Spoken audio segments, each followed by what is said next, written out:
Bonjour à toutes et à tous, vous êtes sur WeDoBiz et nous sommes au Salon des entrepreneurs de Paris pour l'édition 2015 depuis le stand de la GSC avec moi Stéphane Degonde. Bonjour. Bonjour. Stéphane Degonde, vous êtes entrepreneur, conférencier et auteur également d'un livre qui s'appelle J'ose entreprendre. C'est ça. Alors vous avez osé entreprendre. Alors j'ai osé entreprendre, j'ai osé 2 fois de suite. J'ai osé avec une première création d'entreprise en 2008 qui était une start-up dans l'univers des solutions prépayées. Cette société a été victime d'une catastrophe nucléaire et s'est arrêtée fin 2012. Et j'ai donc décidé d'écrire un ouvrage en fait, sur ce qui nous était arrivé, non pas pour raconter mon histoire, mais pour parler de tous ces risques auxquels les hommes et les femmes entrepreneurs s'exposent dans leur parcours d'entreprise. Et alors justement, parlons-en. Bon, déjà peut-être une petite parenthèse sur les activités que vous avez pu avoir quand vous avez créé vos startups, quelles étaient les activités? Et j'en déduis que bon, ça s'est pas forcément très bien fini dans la mesure où vous avez changé d'activité. Mais voilà, est-ce qu'on peut faire un point là-dessus? Oui, alors la société qu'on avait créée, on était 3 associés, était un opérateur de solutions prépayées. Je vais faire très concret, c'est des cartes cadeaux, des chèques cadeaux et des coffrets cadeaux qu'on montait et qu'on gérait pour des marques retail, des groupes hôteliers ou des éditeurs de coffrets cadeaux. Et la mésaventure qui a été la nôtre, c'est que nous avions un gros client, un des gros éditeurs de coffrets cadeaux, qui a été liquidé brutalement, de façon totalement inattendue, le 2 août 2012. Et nous sommes restés avec une créance impayée d'un peu plus de 200 000 euros et ça a été fatal à l'entreprise.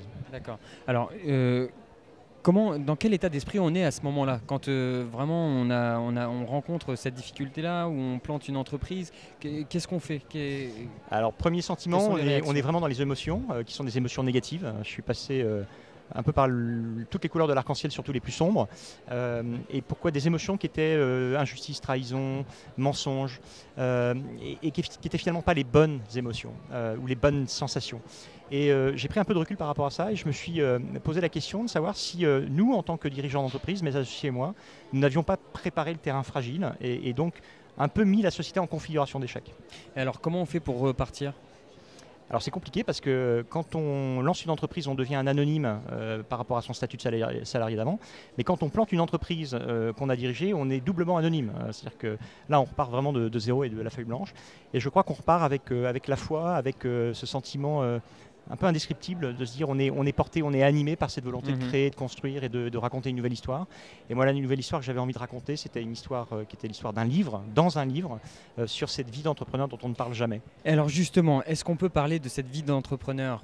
Quels sont les risques auxquels on s'expose? Quelles sont les solutions? Quelles sont toutes les problématiques que rencontrent tous les entrepreneurs? Alors moi, ce qui m'a intéressé, c'est donc, j'ai fait un ouvrage sur les 100 risques de l'entrepreneur. 100 risques que j'ai thématisés en 12 heures d'ailleurs, c'est les 12 heures de l'entrepreneur. Pourquoi? Parce que j'avais 12 grandes thématiques qui sont à chaque fois de passer d'un état négatif à un état positif. Donc passer de l'excès d'aveuglement, d'immaturité, de naïveté, d'illusion, excès d'optimisme, etc. à un état positif qui est la clairvoyance, toutes ces choses qui sont finalement porteuses pour l'entreprise. Le réalisme, la maturité, etc. Et pourquoi 12 heures? Ça a été comme un déclic, parce que 12 pour moi ça a tout de suite évoqué la journée d'un entrepreneur. C'est un minimum de 12 heures. Oui. Et en plus de cela, un entrepreneur sur une même journée, il va passer plusieurs fois par des sensations d'abattement ou d'euphorie. Et il fait un peu du grand 8 à ses émotions. Hein, il fait faire du grand 8 à ses émotions, l'entrepreneur. Et c'était ça que je voulais un peu schématiser de façon symbolique, c'est les 12 heures de l'entrepreneur avec ses états. Je passe de l'état négatif à l'état positif. Merci beaucoup Stéphane Degonde. Je rappelle que vous êtes entrepreneur, auteur, conférencier, coach, formateur. Plein de casquettes finalement. Plein de nouvelles casquettes, oui. Tout ça pour soutenir les entrepreneurs et pour les prévenir dans les risques qu'ils peuvent rencontrer dans leurs aventures.